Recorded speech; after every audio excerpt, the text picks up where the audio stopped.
ये नहीं कह सकते कि 2 हफ्ते के बाद पाकिस्तान में कोरोना का क्या सूरत हाल होगी। यूथ की एक फोर्स बना रहे हैं। 31 मार्च को जो प्राइम मिनिस्टर की कोरोना रिलीफ टाइगर्स हैं वो फोर्स हम अनाउंस करने लगे। कोरोना की जंग में हमें नौजवानों की जरूरत है। पंजाब में लोकल बॉडीज के निजाम को फौरन बहाल किया जाए। वफाकी हुकूमत अपनी पूरी जोर के साथ हमारी मदद करे और इस वायरस का मुकाबला करे। सिंध हुकूमत के एडवाइस से ताबन करे, अपने घर में रहे, अपना सेहत का जान का तहफ़्फ़ुज़ करे। अस्सलाम वालेकुम नाज़रीन, आप रूबरू प्रोग्राम देख रहे हैं और मैं हूं आपका मेज़बान शौकत पराचा। खुदा का शुक्र है कि आज पाकिस्तान में पहली बार कोई मुत्तफ़िक़ा फैसला हुआ, वरना पाकिस्तान में भी 1000 से ज़्यादा कोरोना के केसेस हो चुके हैं और 8-10 लोग जाँ बहक भी हो चुके हैं, जो सरकारी आदाद व शुमार बताए गए हैं। लेकिन इस सारे अरसे में कोई एक चीज़ ऐसी नहीं थी जिस पर वफाक और सूबे मुत्तफ़िक हों, लेकिन आज एक मुत्तफ़िक़ा फ़ैसला आया। आज वज़ीर आज़म की ज़ेर सदारत कौमी राब्ता कमेटी का इजलास था, जिसमें सूबे भी शामिल थे, सिविल और फौजी क़यादत भी शामिल थी, और फैसला मुत्तफ़िक़ा ये हुआ कि तमाम जो माल बरदार ट्रांसपोर्ट है उसको अब मूव करने की, उसकी नकलो हरकत की इजाज़त है। यानी जो खाने पीने की अशिया लाने के लिए, आटे की तरसील के लिए, सब्जियां हैं, फल हैं, उसके लिए जो ट्रक ट्राली जो भी होगा वो चलेगा, उसकी इजाज़त मिल गई। आज मियां शहबाज शरीफ ने भी एक इजलास किया। उन्होंने अपने काउंसलर्स, मेयर्स और चेयरमैन के साथ इजलास किया और उसमें मुतालबा किया कि जो लोकल बॉडीज थीं उनको फौरी तौर पर बहाल किया जाए, ताकि लोगों के अंदर वो रहते हैं, लोगों के साथ रहते हैं, लोगों के दहलीज पर वो अपनी खिदमात सर अंजाम दे सकें। ये मियां शहबाज शरीफ का एक मुतालबा था। इसके साथ साथ जरूरत इस बात की हो रही है और सब कह रहे हैं कि हमारी पूरी तवज्जो सिर्फ और सिर्फ कोरोना के खिलाफ जद्दोजहद में होनी चाहिए। लेकिन अजीब बात है कि आज भी शाहिद खाकान अब्बासी के नाकाबिल जमानत वारंट जारी हो गए और मियां नवाज शरीफ की 31 मार्च के लिए तलबी का नोटिस भी आ गया। ये आज के हमारे मौज़ूआत हैं और मेहमानों का मैं तारफ़ करा देता हूँ। मेरे साथ इस्लामाबाद स्टूडियो में तशरीफ़ रखते हैं जनाब नदीम अफजल चंद साहब, वज़ीर आज़म के तर्जमान हैं। बहुत शुक्रिया आप तशरीफ़ ले आए। मेरे साथ मौजूद हैं सरदार नबील गबोल साहब, पीपल्स पार्टी के मरकज़ी रहनुमा हैं, हमारे दोस्त हैं। बहुत शुक्रिया आपने वक्त निकाला। और नाजरीन, नून लीग की नुमाइंदगी कर रहे हैं मलिक अहमद ख़ान साहब। बहुत शुक्रिया मलिक साहब, आपने काफ़ी अरसे के बाद वक्त दिया। चंद साहब, आप चूंकि स्टूडियो में मौजूद हैं, आज जो फैसले हुए पहले तो उन पे बात कर लेते हैं, बाकी फिर सियासी बातें भी हो जाएंगी कोरोना के तनाज़ुर में। वज़ीर आज़म ने ऐलान किया आज जब नेशनल कोऑर्डिनेशन कमेटी का इजलास हुआ, उसके बाद उन्होंने कहा कि एक प्राइम मिनिस्टर की टाइगर्स फोर्स बना रहे हैं और वो लोगों को खाना पहुंचाने में मदद देगी। इस तरह के मैकेनिज्म काम किया करते हैं। आपको याद है जनरल मुशर्रफ ने भी एक नेशनल वॉलंटियर मूवमेंट लॉन्च की थी, पता नहीं वो कहां गई कहां ना रही। ये वजीर आजम की टाइगर मूवमेंट, स्पेशली पीटीआई के नौजवान होंगे, ये किस तरह से सब लोगों को कैटर करेंगे? देखिए पराशा साहब, आपने जो अभी बात की है वॉलंटियर फोर्स के हवाले से, तो यकीनन मैं समझता हूँ ये बहुत बड़ा इक़दाम है। सिर्फ पीटीआई के लोग वॉलंटियर फोर्स में नहीं होंगे, तमाम पॉलिटिकल पार्टीज आपने वॉलंटियर फोर्स बनाए ना, किसी ने मना किया है? ये तो एक नेशनल इशू है, एक नेशनल काज है, इसके ऊपर प्राइम मिनिस्टर ने पहल किया, उसमें सारी पार्टियों के लोग शामिल हो सकते हैं। उसमें ये नहीं है कि सिर्फ पीटीआई। आज मैं आपको एक मिसाल दूं कि हमारे इलाके में यूटिलिटी स्टोर पे आटा शार्ट हुआ तो हमने 2-2 लड़कों की ड्यूटी लगाई। पंजाब में बहुत जगह पे आटा शार्ट हुआ है ट्रांसपोर्टेशन की वजह से, और खास तौर पर उन इलाकों में भी जहां गंदम काश्त ट्रांसपोर्टेशन की वजह से आटा शॉर्टेज आई। बिल्कुल बिल्कुल। और आज मैं समझता हूँ आज के दिन इस वक्त तक बहुत सारे बड़े जिला में शॉर्टेज है, तो उस पर ब्लैक मार्केटिंग भी शुरू होगी। गवर्नमेंट ने क्रैकडाउन भी अभी इंशाल्लाह शाम रात गया तक हो जाएगा, क्योंकि स्टॉकिस्ट भी। किस तरह का क्रैकडाउन होगा? देखिए, जिन्होंने गोदाम्स में स्टॉक किया है गंदम या आटा स्टॉक किया हुआ है कि 800 की बजाय 900 बेचेंगे, आज 900 एक दफा रेट हुआ, तो यूटिलिटी स्टोर्स के ऊपर हमने 2 लड़के साथ बैठाए, ताकि यूटिलिटी स्टोर्स में जो माल आए वो लोगों को डायरेक्ट मिले, कहीं दुकानों पे दूसरी दुकानों पे ना बिके। चूंकि वजीर आजम के तर्जमान है, आटे की तरसील में ये हुआ, एक गांव है, टाउन है, वहां 1200 बोरी चली गई, दूसरे में 200 बोरी। उसमें मेन इशू है ट्रांसपोर्टेशन का। दूसरा स्टॉकिया जो है ना वो एक्टिव हो गया।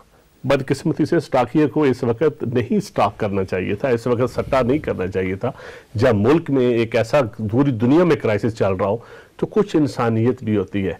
तो मैं समझता हूँ उनको अल्लाह ताला माफ करे, उनको ना, मेरे ख्याल गवर्नमेंट तो माफ नहीं करेगी, और मेरे ख्याल अल्लाह गवर्नमेंट ने पहले काम, गवर्नमेंट ने पहले भी तो चुप हो गई ना। वज़ीर आज़म ने बार बार हमें कहा कि आटा शार्ट हुआ था, वो रिपोर्ट आ गई, वो आवाम के सामने स्मगलिंग और गंदम की प्राइवेट सेक्टर में कमी की वजह से आटा शार्ट हुआ था। अब गवर्नमेंट के पास वाफर मिकदार में गंदम पड़ी है, तरसील की में थोड़ी सी प्रॉब्लम आई है, मैं आपको बता दूं, इसलिए शार्टेज।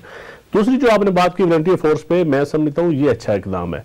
ट्रांसपोर्ट गुड्स पे आज खाने पानी की चीज़ों पे, खा पोल्ट्री हो, खा मिनियारी की चीज़ें हो, खा दालें हो, खा फ्रूट्स हो, सब चीज़ों पे आज चारों चीफ मिनिस्टर के मशवरे के साथ पाबंदी। इसी तरह से एक शिकायत आ रही थी कि आपने गंदम का टारगेट रख दिया, खाद ले जाने पे पाबंदी थी, जो पेस्टिसाइड्स हैं उन पे पाबंदी थी, सब्जियों के खाद हो या देखें डीजल पेट्रोल हो। अब कटाई का सीजन ये आप कह रहे हैं कि बिल्कुल नहीं होगी। आप देखेंगे कटाई के सीजन में कोई रुकावट नहीं आएगी, क्योंकि हमारी देहातों की इकोनॉमी अब अगली कटाई पे चलनी है। एक चीज और, चूंकि स्टॉक्स के हवाले से आपने कहा, ये कोरोना का टेस्ट एक अजाब बना हुआ है, 8-9 हजार रुपया लिया जा रहा है। एक लैब है लाहौर में, चुगताई लैब, अखबारात भरे पड़े हैं उसके खिलाफ, लेकिन कोई सुनने वाला नहीं है। अभी मैं सोशल मीडिया पे मैंने देखा और आपने भी नोटिस दिया, तो मैं आपसे वादा करता हूं कि आपके प्रोग्राम के बाद मैं चीफ मिनिस्टर पंजाब से और CS से जरूर बात करूंगा और हेल्थ डिपार्टमेंट से, और उसके ऊपर जरूर एक्शन लिया जाएगा और इंक्वायरी होगी और फिर इंशाल्लाह पब्लिक को बताया भी जाएगा। ऐसी बहुत सारी और भी लैब हैं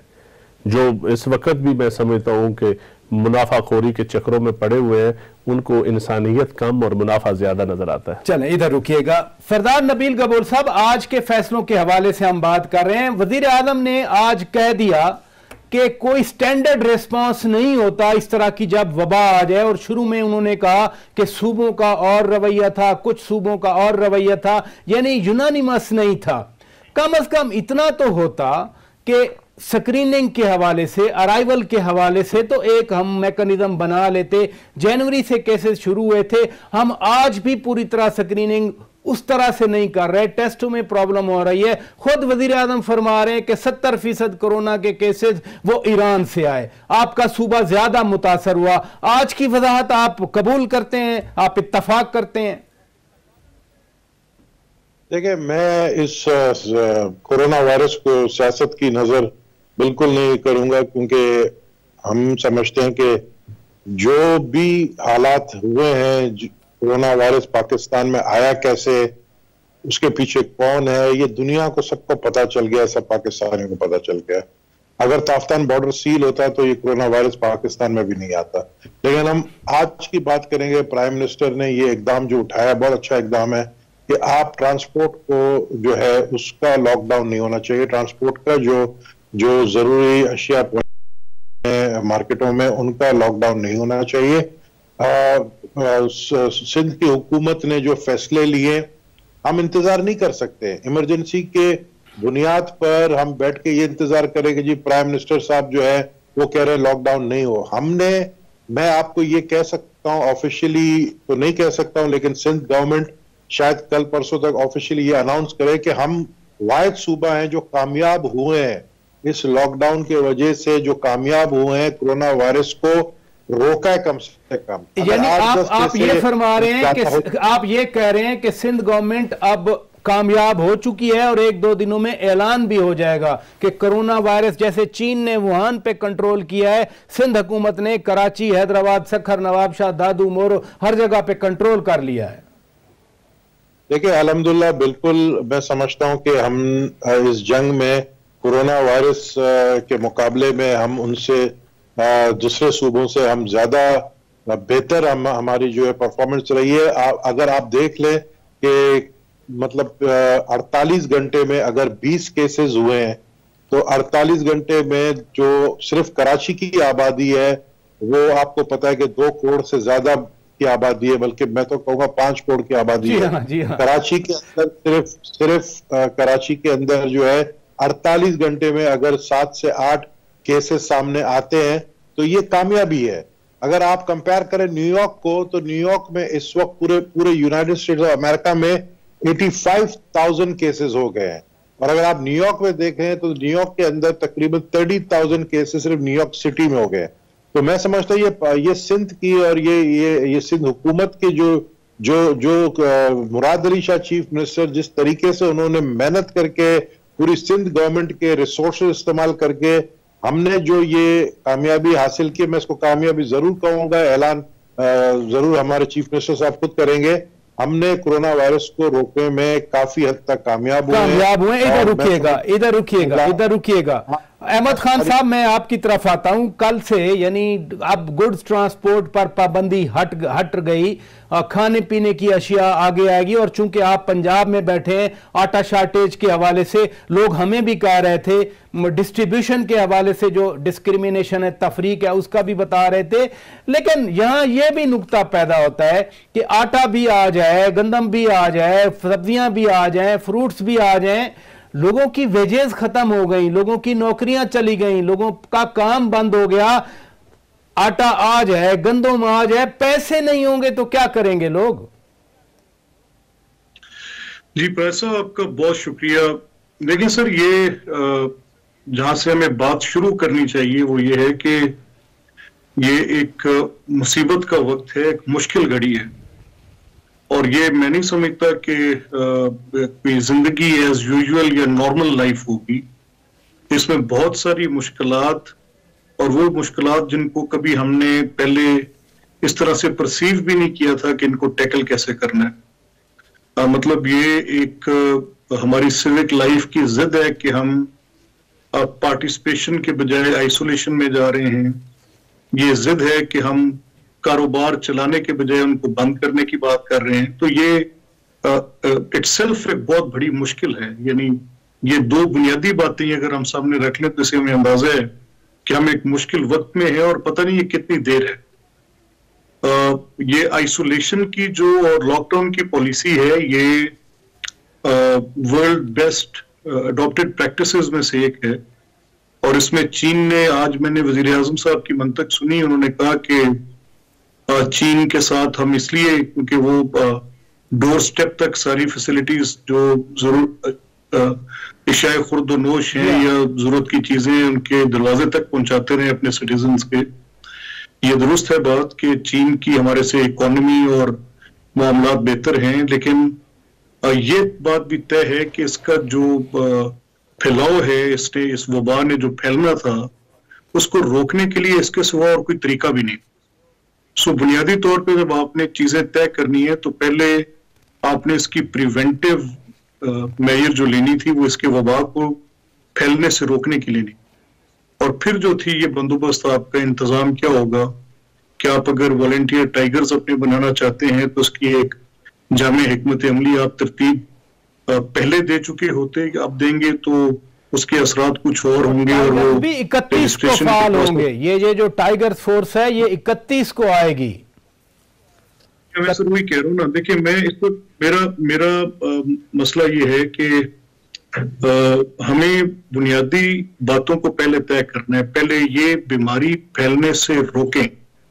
जो इसकी सब्सिक्वेंट चीजें हैं, जो इसके साथ इंसिलरी है कि लोगों तक आपने खुराक पहुंचानी है या उनके रोजगार की बात करनी है, तो इससे आप अकेले इसके इफेक्ट में नहीं आ रहे। इसका इफेक्ट जो है वो इस हद तक आ रहा है कि जो दुनिया की ताकतवर तरीन इकोनॉमीज हैं वो अगर एक स्टिमुलस पैकेज देखती हैं तो देने के बाद इमीडिएटली दूसरा देने की बात कर रही है कि उसने उनको हेल्प नहीं किया। सो अगर आपका एक पैकेज जो आपने दिया वो बाइस तनकीद भी है कई बातों पर, लेकिन आज मैं आपकी बहस का रुख उस तरफ नहीं मोड़ता। ज्यादा इंपॉर्टेंट बात यह है कि सर आप जो टाइगर्स लेकर आ रहे हैं और जो रजिस्टर करेंगे, और आपके पास एक थर्ड टियर है, और वही वो थर्ड टियर है, क्योंकि अगर नदीम अफजल चंद ना बैठे होते, कोई और पीटीआई का दोस्त होता जो बेसिक ग्रास रूट से वाकिफ नहीं है, तो मैं शायद ये बात ना करता। आप इधर रुकिए, मैं इसी टियर पे आता हूं जिस टियर की बात कर रहे हैं। मेरा बाकायदा सेगमेंट है। नादरीन, यहां पर ब्रेक लेनी है, लेकिन जब टाइगर फोर्स की बात हो रही है, उनको भी सैनिटेशन उनकी करनी है, उनकी प्रोटेक्शन करनी है, उनको वो लिबास देना है, ये भी इक्वली बहुत बड़ी जिम्मेदारी होगी। बहरहाल यहां ब्रेक लेते हैं, ब्रेक के बाद फिर आएंगे तो अपनी गुफ्तगू को आगे बढ़ाएंगे।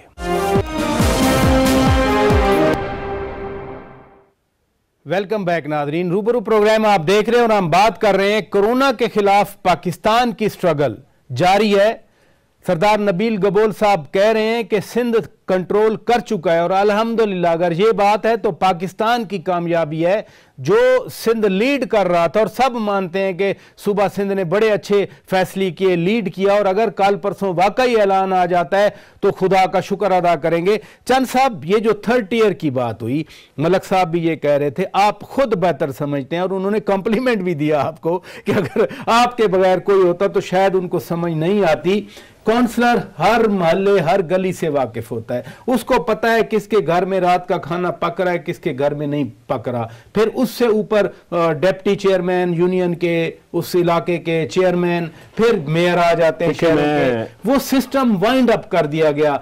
क्या नॉमिनेटेड टाइगर फोर्स उनका नेमुल बदल हो सकती है? देखिए शौकत राजा साहब, क्योंकि बड़ा सेंसिबल आपका पैनल है, मैं क्योंकि खुद यूनियन नाज़िम भी रहा हूं और मैं तहसील नाज़िम भी रहा हूं, उन्होंने यही बात की है, इसी तनाज़ुर में बात। मैं एक बात आपको हकीकत बताऊं कि अनफॉर्चुनेटली, बदकिस्मती से, हम सियासतदान ही अपनी मशरूम्स जो हमारी तैयार होनी है, जो नई लीडरशिप तैयार होनी है, हम भी उस लोकल बॉडीज़ के दुश्मन हैं और हम ज़ेर असर आ जाते हैं ब्यूरोक्रेसी के। सिस्टम हमारे लिए होता है, अवाम को अवाम के हम स्टेक होल्डर हैं, खा किसी भी पार्टी से उसका तल्लक है, तो हम मानते हैं ब्यूरोक्रेसी की। ब्यूरोक्रेसी जब सिस्टम, देखिए लोकल बॉडीज इलेक्शन ना होना बहुत बड़ी बदकिस्मती है। लोकल बॉडी सिस्टम का वो मुशर्रफ का दौर था, हम सारे मुखालफ हैं, हम पॉलिटिकल पार्टीज, नून लीग हो, पीपल्स पार्टी हो, मैं बैठा हूं, मैं मुशर्रफ दौर में यूनियन नाज़िम भी रहा हूं, तहसील नाज़िम भी रहा हूं, और मैं को मुशर्रफ की पार्टी में नहीं था, मैं उस वक्त पीओ पार्टी का पोजीशन का नाज़िम था। लेकिन मुझे इतना मैं ताकतवर उस वक्त सिस्टम था कि मुझे चीफ मिनिस्टर भी कुछ नहीं कर सकता था। 2 दफा चीफ मिनिस्टर ने सस्पेंड किया, दोनों दफा सुप्रीम कोर्ट में मैं बहाल हो गया। अब जो टीयर की बात कर रहे हैं रिलीफ के हवाले से, जोतोई साहब मुजफ्फरगढ़ में ताला लग गया, हवाले से वो बाहर बैठ के उन्होंने बजट पास जो इस वक्त कोरोना के हवाले से जो 3rd ईयर की बात हो रही है, पॉलिटिकल पार्टी के वर्कर्स का कोई अल्टरनेट नहीं होता। ये मैं आपको बता दूं, ग्राउंड लेवल पे जो पॉलिटिकल पार्टी का वर्कर जो काम कर सकता है ना, वो सरकार नहीं कर सकती। अनफॉर्चुनेटली हमने उनको उस काम पे लगाया नहीं, हमने तैयार ही नहीं किया, हमने उनको इजाजत ही नहीं दी, हमने उनको फील्ड बेचारों को वो कहते हैं ना ग्राउंड मुहैया ही नहीं। इधर रुकिएगा सरदार साहब, आपके सूबे में तो है ना, आपके सूबे में काउंसलर भी हैं, आपके अपने शहर में वहां पर मेयर है, वहां आपके शहर में चेयरमैन डिप्टी चेयरमैन है, क्या वाकई वहां पर हेल्प मिली इस निजाम से, लोकल बॉडीज के निजाम से? देखिए अभी अपने शुरुआत की है, आज ही जितने भी डिप्टी कमिश्नर हैं उनको 2 करोड़ रुपए हर डिस्ट्रिक्ट के लिए दिया गया है, और उनको यही कहा गया है कि ये यूनियन काउंसिल के थ्रू, यानी जो यूनियन काउंसिल का चेयरमैन होगा वो और इलाके का कोई मौजूदीन और इलाके के जो NGOs हैं उनके साथ मिलकर हर यूनियन काउंसिल को उनके ही जितना भी रेशो होगा उस मुताबिक उनको जो है अमाउंट नहीं दिया जाएगा, बल्कि उनको ये राशन दिया जाएगा। तो हमने लोकल गवर्नमेंट के, लोकल बॉडीज के जो इलेक्टेड लोग हैं उनको इन्वॉल्व किया हुआ है और नीचे तक किया हुआ है, यानी हमने डिस्ट्रिक्ट चेयरमैन को नहीं दिया, हमने यूसी चेयरमैन को दिया है और यूसी के वाइस चेयरमैन को दिया और काउंसलर को दिया, ताकि वो डोर स्टेप तक पहुंच जाए। आज भी मेरी DC साउथ से बात हुई है इसी हवाले से, तो उन्होंने कहा पैसे हमें मिल गए हैं और कल से जो है राशन देना वो शुरू करेंगे। तो लेकिन हमें अफसोस ये है कि सिंध गवर्नमेंट देखे 2 करोड़ रुपए एक डिस्ट्रिक्ट के लिए बहुत ही कम है। हम एक्सपेक्ट कर रहे हैं कि वफाक हमें देगी, लेकिन वफाक ने अभी तक हमें कोई जो है इस कोरोना वायरस के फंड्स के हिसाब से 1 रुपया भी नहीं दिया, और वैसे भी हमें कोई उम्मीद नहीं है वफाक नहीं। ये जो MKM ने वापस आने का ऐलान किया काबीना में और यही कहा गया कि अब कराची को फंड्स मिलेंगे, तो फंड्स अभी वफाक ने नहीं दिए। आज तक प्राइम मिनिस्टर इमरान खान ने या PTI की हुकूमत ने जो वादा किया कराची के हवाले से, एक भी कोई पूरा हुआ है? जो MKM कह रही है कि वो फंड देंगे, जब लोग मर जाएंगे, जब खत्म हो जाएगा ये वायरस, फिर फंड मिलेगा? ये तो सिर्फ बातें हैं, ये तो हमेशा कहते आए हैं लेकिन कराची को अब तक कोई फंड वफाक ने नहीं दिया है। मैं इसका जवाब देना चाहूंगा। यानी पीटीआई के 14 MNAs हैं कराची में, उनको जो है 15-15 करोड़ रुपए तरक्याती काम के लिए मिले हैं, लेकिन इस हवाले से, कोरोना वायरस के हवाले से कोई फंड। चले आप जवाब दे दें, फिर मैं मलिक साहब नवीन भाई जो कह रहे हैं, मैं उससे इत्तेफाक इसलिए नहीं करता कि सर्कुलर ट्रेन के ऊपर भी काम हो रहा है, वो भी वफाक ही पैसे देगा। जो इनकी बाकी वो ग्रीन रेड जोन जो भी ट्रेन, वो सब 25 बिलियन रुपया तो आज से कुछ महीने पहले कोरोना के हवाले से। अब रहेगी बात कोरोना की। कोरोना देखें, इसमें बिल्कुल सिंध सूबे को अकेला नहीं छोड़ा जाएगा। जो दूसरे सूबों के साथ ट्रीटमेंट होगी वही सिंध सूबे के साथ होगी। जो KP के, जो पंजाब, जो बलोचिस्तान के साथ होगी वही सिंध के साथ। और सारे फैसले अभी भी, आज भी आपके चीफ मिनिस्टर साहब के साथ जो मिलके फैसले हो रहे हैं, एक यकीन इशू के ऊपर मैं समझता हूं इस वक्त डिवीजन मुल्क के मफाद में नहीं है, सूबा या वफाक या कुछ देना या ना देना, और ये किसी ने अपनी जेब से नहीं देने, हक है उनका। मलिक साहब, आपकी क़यादत ने आज मुतालबा किया कि लोकल बॉडीज को फौरन बहाल किया जाए। अब तो नया लॉ बन चुका, वो बहाल कैसे हो सकती है? और फिर आप ही के दौर में जब इलेक्शन हुए तो सुप्रीम कोर्ट को इंटरवीन करना पड़ा था, सुप्रीम कोर्ट के हुक्म पे इलेक्शन हुए थे। हमें अपनी गलतियां भी याद रखना चाहिए ना। जी प्रेस साहब, देखें, एक तो हुकूमत ने पिछले चंद दिनों में कोरोना की आउटब्रेक के बाद ही ये ऐलान किया कि क्योंकि अब हालात ऐसे हैं कि 9 माह तक हम इलेक्शंस नहीं करवा सकेंगे। और फिर इलेक्शन कमीशन ऑफ पाकिस्तान ने जो हल्का बंदियों का प्रोसेस था उसको भी 9-10 माह के लिए पेंड कर दिया। अच्छा, इन हालात में जब ये बात तय है कि आप इलेक्टेड लोग नहीं ला सकते और नए इलेक्शंस नहीं हो सकते, तो आपने पिछला जो टेन्योर है उसको मिड टर्म खत्म किया, उनकी सैंक्टिटी ऑफ टेन्योर को भी आपने खत्म किया। वो एक बहस है, लंबी कोर्ट में है, मामलात वहां चल रहे हैं, लेकिन अभी वक्त का तकाजा ये है क्योंकि वो लोकल गवर्नमेंट्स किसी पॉलिटिकल मकसद के तहत, ये दुरुस्त है बात, चांद साहब ने जैसे कहा कि जनरल मुशर्रफ के टाइम पे एक बड़ा स्ट्रॉन्ग लोकल गवर्नमेंट सिस्टम था। PMLN का जो लोकल गवर्नमेंट का सिस्टम था वो पॉलिटिकली उसकी एम्पावरमेंट पे बाकी ऑपोजिशन की जमातों का एतराज था, और हमारा मौकफ ये था कि लोकल गवर्नमेंट का टीयर जब प्रोविंशियल टीयर हो तो इन हालात में चल सकता है। लेकिन एनीवेज, इस बहस से आगे निकलते हुए आज ये वक्त की जरूरत है कि जो प्राइम मिनिस्टर के कंसर्न्स हैं उनको आप एड्रेस कैसे कर सकते हैं। यानी आप पहले एक यूथ फोर्स को आप इनवाइट कर रहे हैं कि अपने आप को रजिस्टर करें, तो वो एक इलेक्टेड काउंसलर जो अपने मोहल्ले से इलेक्ट हुआ है उसके पास एग्जैक्टली वो राइटफुल नॉलेज है कि कौन से लोग हैं जो कि डेली वेजर्स हैं और कौन से लोग हैं जिनको राशन की जरूरत है।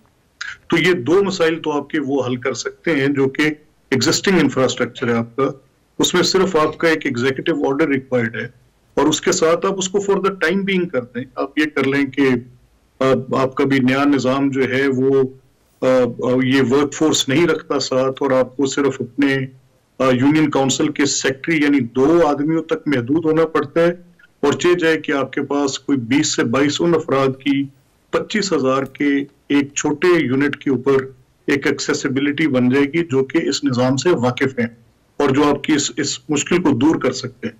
और ये 68,000 लोग हैं। अगर आप रजिस्टर करने जाएंगे तो सर मेरा ख्याल है कि आप 68,000 की रजिस्ट्रेशन तक जाते जाते इसका कर्व पीक की तरफ जा चुका होगा। देखिए, हमारी टेस्टिंग की कैपेसिटी जो आज जो आपने बात की अभी इससे पहले चंद साहब ने, जिस पे आपको यकीन दिलाया कि मैं बात करूंगा चीफ मिनिस्टर से। जी हाँ, चुगताई लैब की। देखिए, हमारा सर जब डेंगू का मामला था तो डेंगू की टेस्टिंग की चार्जेस थे कोई तकरीबन 1100 रुपए के, जो कि एक एडमिनिस्ट्रेटिव ऑर्डर के साथ फैसला किया गया कि 60 रुपए से ज्यादा नहीं लिए जाएंगे। यानी उसके अंदर रेशियो जो कम की गई थी वो 80% उनको कम करने के लिए कहा गया था, जो कि प्राइवेट लैब्स थी। अब ये इसके टेस्ट उस तरह से मुमकिन नहीं है, ये हमें अंदाजा है, इसके लिए किट्स रिक्वायर्ड होंगी, ये भी अंदाजा है। लेकिन समहाउ हमारी टेस्टिंग कैपेसिटी इसके मैग्नीट्यूड को अभी बता नहीं पा रही कि कितने हैं। हमारा टेस्ट का नंबर बहुत थोड़ा है, और वो जो कर्व है जिसके इन्फ्लेट होने का डर था उसको सिर्फ सिंध ने हेल्प किया है। सिंध को कॉम्प्लीमेंट करना चाहिए।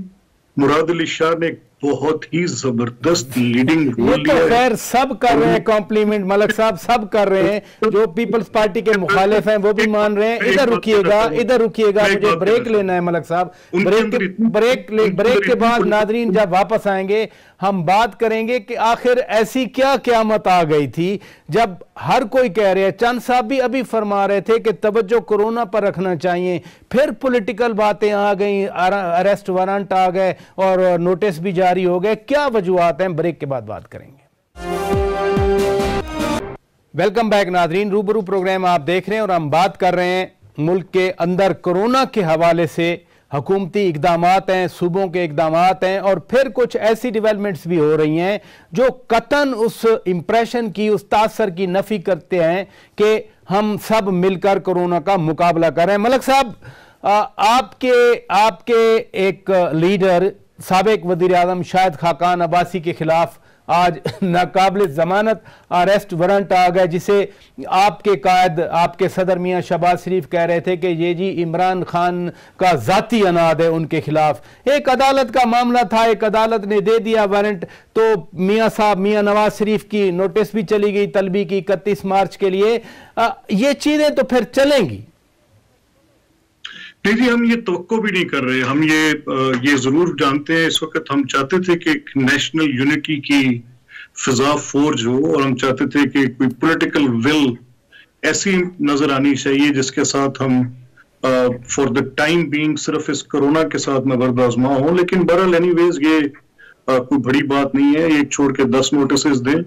हम इसकी मजम्मत करते हैं क्योंकि क्या इमरानुल हक की अपॉइंटमेंट में वो क्या मामला है जो उन्होंने गलत किया, और वो नैब का जो नोटिस है वो लीगल बहुत सारी उसके अंदर डेफिशिएंसीज हैं, वो किसी भी जुडिशियल स्क्रूटनी से गुजरेगा तो फिर इनके खिलाफ वो चार्जशीट ही होगी जैसे LNG के मामले में पहले हुई, शाहिद खाकान साहब के मामले में। तो ये हमें उससे फिक्र नहीं है कि उन्होंने नोटिस, ये तो हमें पता लग रहा है कि क्या है और क्या नहीं है। लेकिन बट एनीवेज ये सब देख रहे हैं, आप भी देख रहे हैं, मैं भी देख रहा हूं, और हम इस रवैये की और इस हाई हैंडेडनेस की, इस पॉलिटिकल विक्टिमाइजेशन की और इस हद तक इस चीज के जाने की कि अगर आप इन टेस्टिंग टाइम्स में भी अगर ये नोटिस वेट कर लेता 4-6 हफ्ते और कोई नॉर्मलाइजेशन के बाद आ जाता तो क्या कोई बड़ी was not a big deal.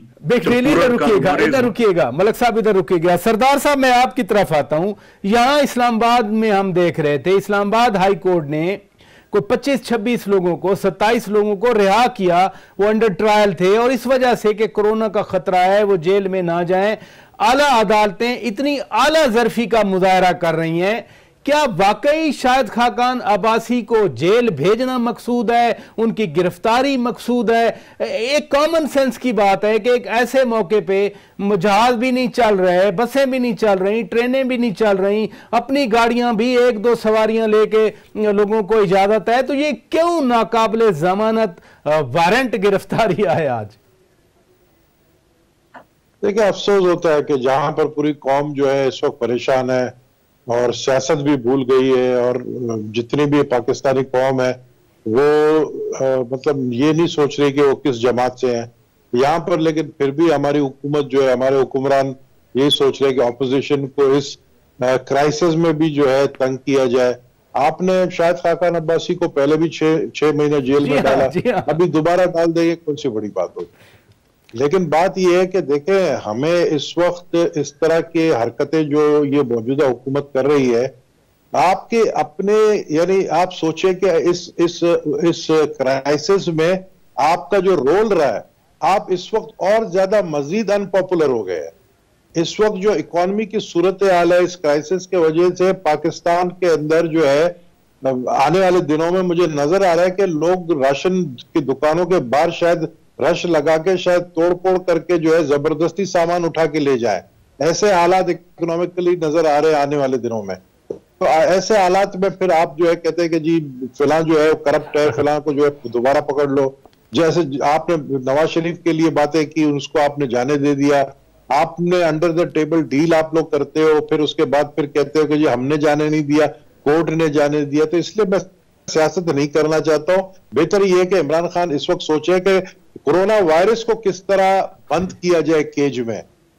ये नहीं सोचेंगे किस तरीके से ऑपोजिशन के लीडरों को जो है जेल में बंद। बड़ी अच्छी बात। तो हम उसमें जो है हम ये सोचते हैं कि इमरान खान को पूरी कौम साथ देगी, ऑपोजिशन भी साथ देगी इस क्राइसिस से निकलने के लिए। लेकिन अगर इस तरह के एक्ट वो कर रहे हैं तो फिर वफाक और सूबों में जो आपस में ये जो आपने बातें की है कि जी सूबा अलग चल रहा है, वफाक अलग चल रहा है, हम समझते हैं कि हमने अगर हम लीड नहीं लेते, अगर हम ये इनिशिएटिव नहीं लेते सिंध हुकूमत, तो शायद हम ये कंट्रोल कर नहीं पाते इस वायरस को। चल इधर रुकिएगा सरदार साहब, इधर हमारे पास भेजा गया था इस वायरस को। इधर आपके पास भेजा गया था? किसने भेजा था आपके पास?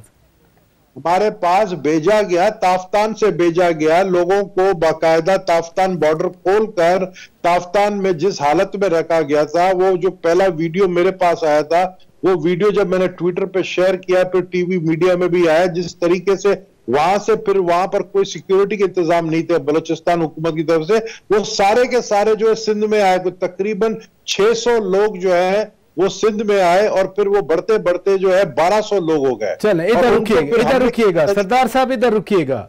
ये शाहिद खाकान अब्बासी पहले जेल में रह चुके हैं, शाहिद खाकान अब्बासी जेल में रह चुके हैं, इस वक्त क्या जरूरत थी? मुझे 3 बातें की हैं सरदार नबील गबोल साहब ने, उनका मैं जवाब देना चाहूंगा। पहले तो नैब, मैं आपको बता दूं कि नैब एक इंडिपेंडेंट इदारा है, नैब को भी जिम्मेदारी का मुजाहरा करना चाहिए कि इस वक्त थोड़ा सा उसको भी लॉकडाउन करना चाहिए, चीजों को लॉकडाउन करना चाहिए। मैं इसे इत्तेफाक करता हूं कि इस वक्त कौम एक और देखिए प्रायोरिटीज होती है। जी इस वक्त एक मिनट की प्रायोरिटी, इस वक्त हमारी प्रायोरिटी है इस मुल्क के इस कोरोना वायरस से निपटना, इसके असरात को खा इकोनॉमिकली हो, खा हेल्थ के पॉइंट ऑफ व्यू से हो, उनसे हमने लड़ना है। और उसके में दरमियान में कोई ऐसा वाकया भी आ जाए जिससे कौम की, मैं समझता हूँ, इत्तेहाद या यूनिटी या ध्यान किसी और तरफ जाए या लोगों को मौका भी मिले, तो वो मैं समझता हूँ मुल्क के लिए और रियासत के लिए बेहतर नहीं है। तो ये नैब को थोड़ा सा जिम्मेदारी का मुजाहरा करना चाहिए।